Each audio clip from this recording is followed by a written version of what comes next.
Esse vídeo contém informações que são frutos do TeraLeak. O TeraLeak foi o nome dado pelos fãs após mais de 1 terabyte de informações terem sido hackeadas dos servidores da Game Freak. Com isso, muitas informações sobre os jogos Pokémon estão vazando. Porém, tudo o que você ver por aqui, ou que veio desses vazamentos, sugiro que leve apenas como fator de curiosidade, já que essas coisas podem não ser consideradas canônicas ou até mesmo podem acabar não sendo oficializadas com o tempo. E se forem, é possível que ocorra mudanças no processo de oficializar algumas dessas coisas. Lembrando também que muita informação pode estar equivocada, com problemas de tradução, informação cruzada ou até mesmo fake news.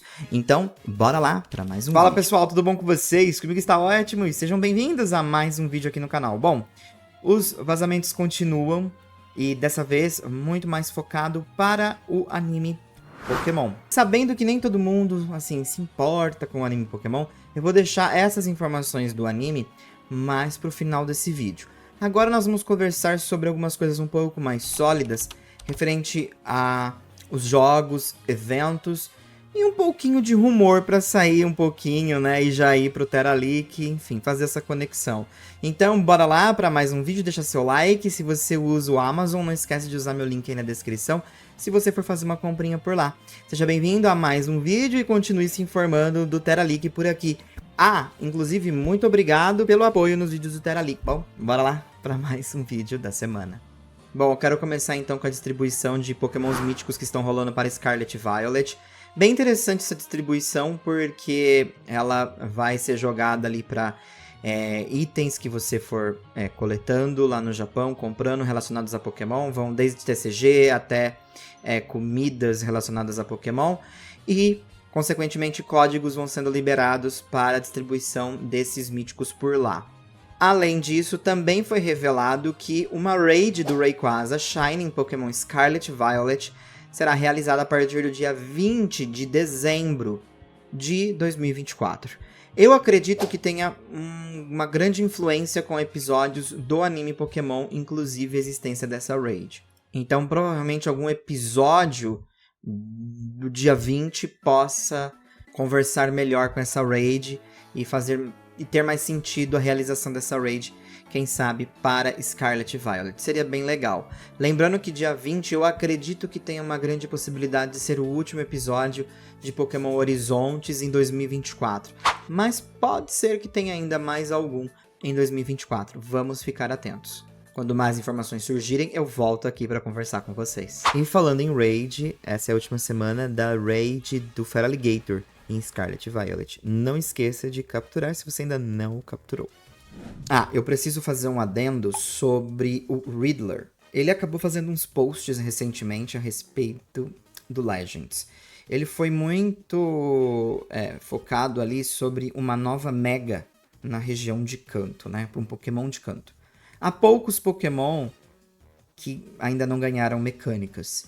Além, é claro, da própria Jynx, que tinha foco para ganhar Mega na época de XY. Então, aparentemente, Kanto deve ganhar pelo menos mais uma Mega Evolução.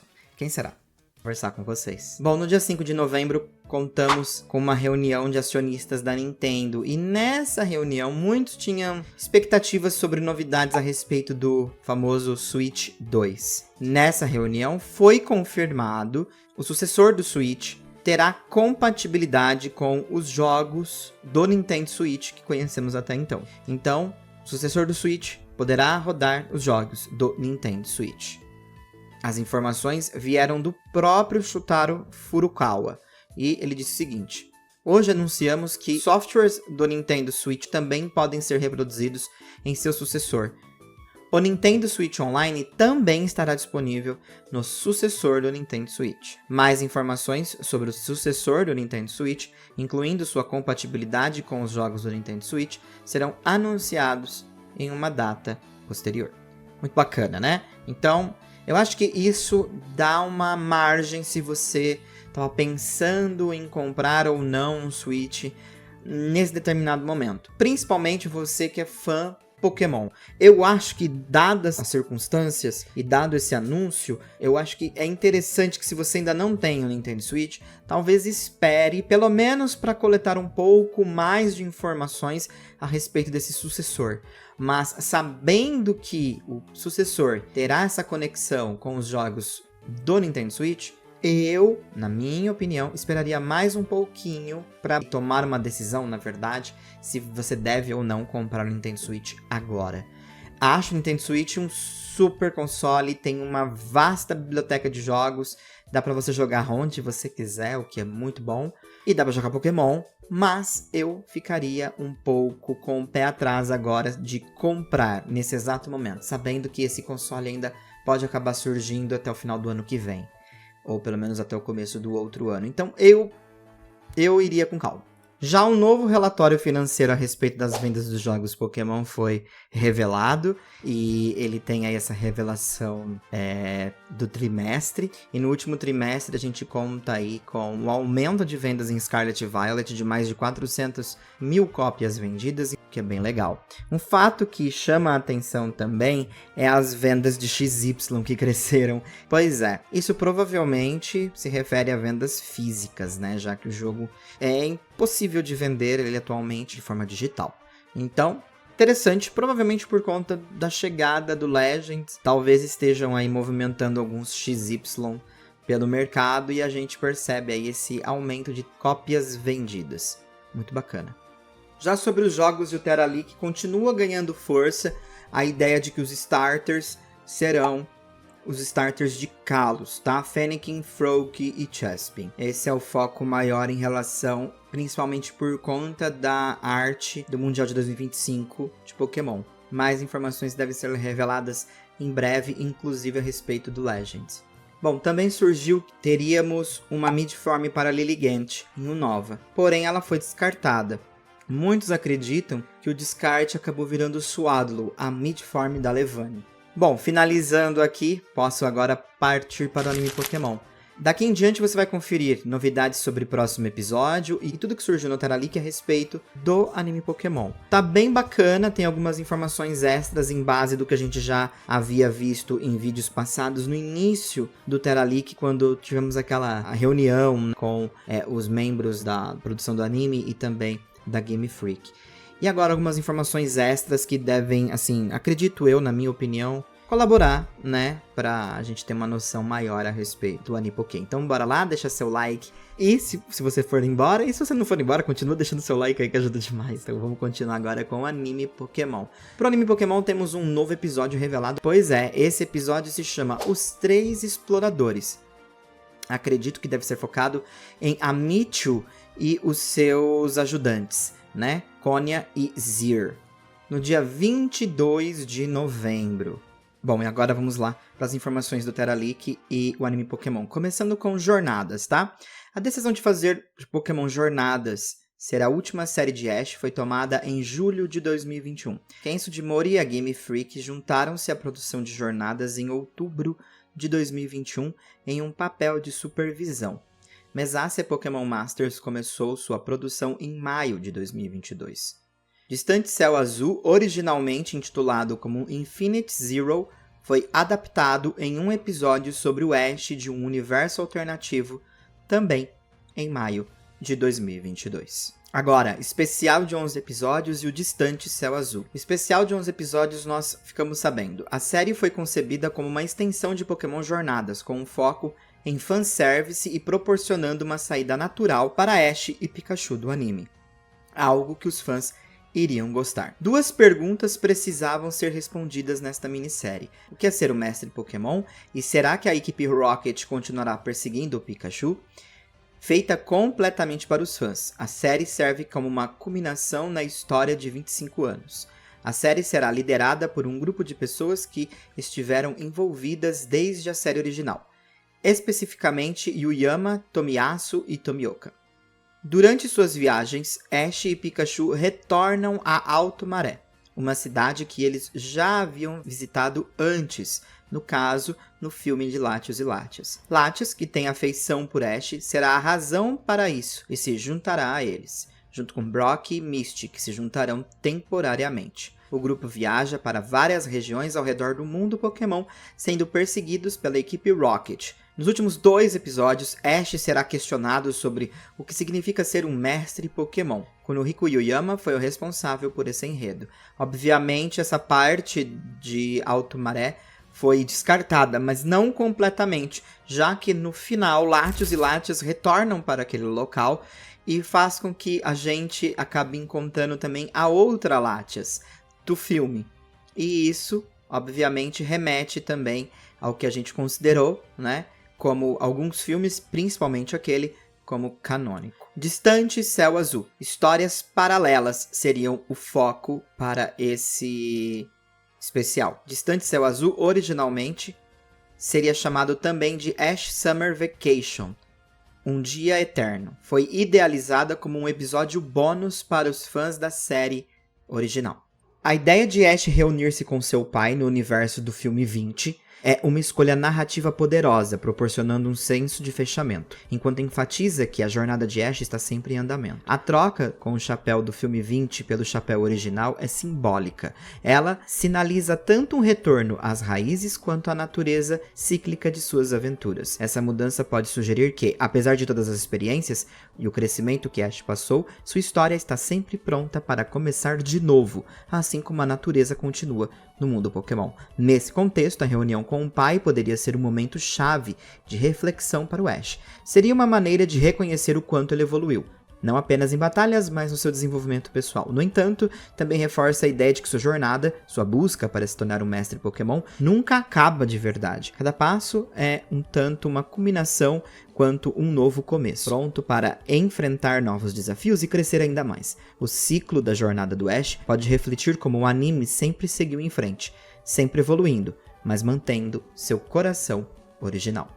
Jornadas teve influências em Horizontes. Focar a série em cada região ajudou a reduzir a quantidade de Pokémons da geração 8, que precisava ser destacada, e isso deveria ser continuado em Horizontes. Lançar o arco do Dia Mais Escuro para voltar à época da DLC de Sword and Shield quadruplicou as vendas de Sword and Shield em um período de 4 semanas. Curiosamente, eles não pretendem usar Koraidon e Miraidon em Horizontes, pelo menos até a criação desse vídeo e na época desses arquivos terem sido gerados lá na Game Freak. Agora vamos para Horizontes. O que a gente pode extrair desses novos arquivos que saíram de Horizontes? Personagens do passado e antigos vilões também seriam introduzidos gradualmente, novamente dependendo de qual a região que a história se passa. O canto do Fuecoco foi planejado para ser usado como um recurso de enredo para descobrir mais segredos em relação a Lucius e Hakua. O grande Leafage, que ocorre várias vezes em Horizontes, especialmente no segundo episódio da série, deveria ser resultado de Sprigatito e Liko sendo fortalecidos pelos poderes de Terapagos. Rayquaza e Zygarde branco eram os guardiões de Rakua, mas após o incidente com Zygarde, Rakua ficou em ruínas e afundou no profundo oceano. Eles representam o Yin e Yang, como uma referência a Reshiram e Zekrom. Originalmente programado para estrear em 22 de novembro, aproximadamente 135 episódios no total, com duração de 3 anos. Focado em um novo protagonista como um sucessor de Ash, planejado como uma série sequência de jornadas, com um arco de história no 3º ano de exibição, ambientando 2 anos após o final de Jornadas. Após 40 propostas diferentes, a composição da série para Horizontes foi decidida em fevereiro de 2022, planejado para ser uma história no estilo mangá shonen, que inspira jovens a acompanharem semanalmente, com ganchos no final de cada episódio para manter o interesse. Focado em um novo protagonista masculino envolvendo uma história de caça ao tesouro e pokémons lendários. Inclui uma personagem feminina especial para atrair o público jovem feminino, desenvolvido para rodar em paralelo e promover jogos principais da série. Embora não planejado cobrir muito o conteúdo de Scarlet e Violet, certos elementos como a escola estarão presentes. Personagens do passado originalmente planejados para aparecer ainda em fevereiro de 2022. incluíam Brock, Mist, Clement, Lily, Sophocles, Raihan e Leon. O parceiro de Liko seria inicialmente o novo Pokémon que eclodisse de seu ovo. Esse Pokémon seria exclusivo do anime, com uma evolução semelhante a um arcanjo. Primeira série de anime Pokémon a mostrar o crescimento físico dos personagens, ou seja, um salto temporal, conhecido também como time skip. Durante o salto temporal, pelo menos um personagem legado com um design levemente mais velho aparecerá. Originalmente a ideia era que fosse Iris. Decisão de fazer Liko a protagonista principal foi tomada em março de 2022. Decisão de tornar Pokémon do ovo o Terapagos foi feita em março de 2022. Decisão de fazer Sprigatito o parceiro de Liko foi tomado em março também de 2022. Sem planos de incluir Koraidon e Miraidon na história.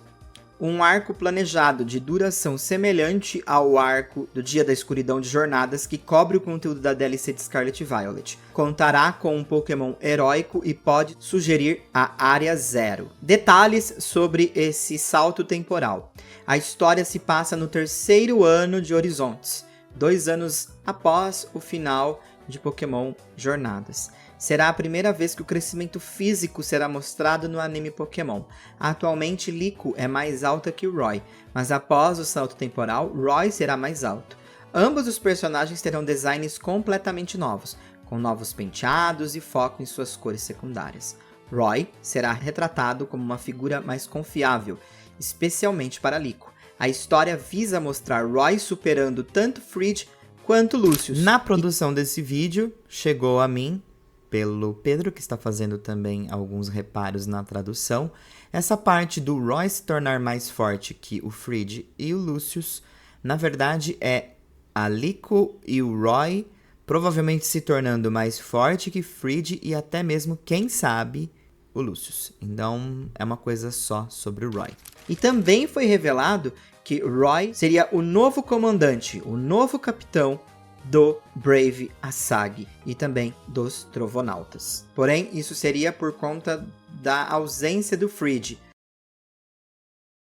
Lembrando que nos primeiros vídeos do Teralic que você pode acompanhar aqui no canal, foi dito que existe a possibilidade de Fridge acabar mudando de lado, indo para os exploradores, por uma situação envolvendo o seu irmão. Então, fica difícil saber se eles vão manter essa história ou não, mas até então era essa a ideia.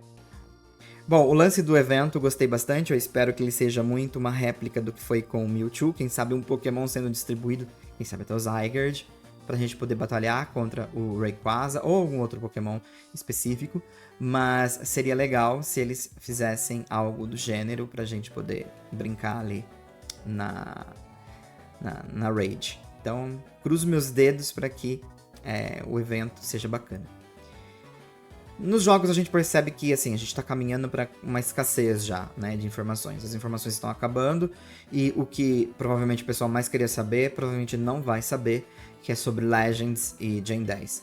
Há rumores de que a Game Freak, a Pokémon Company, chegou a pagar pelo silêncio. A gente não vai poder confirmar isso no momento, mas de acordo com uma frase ali do Leaker, ele disse que a Nintendo financiou as férias de verão dele.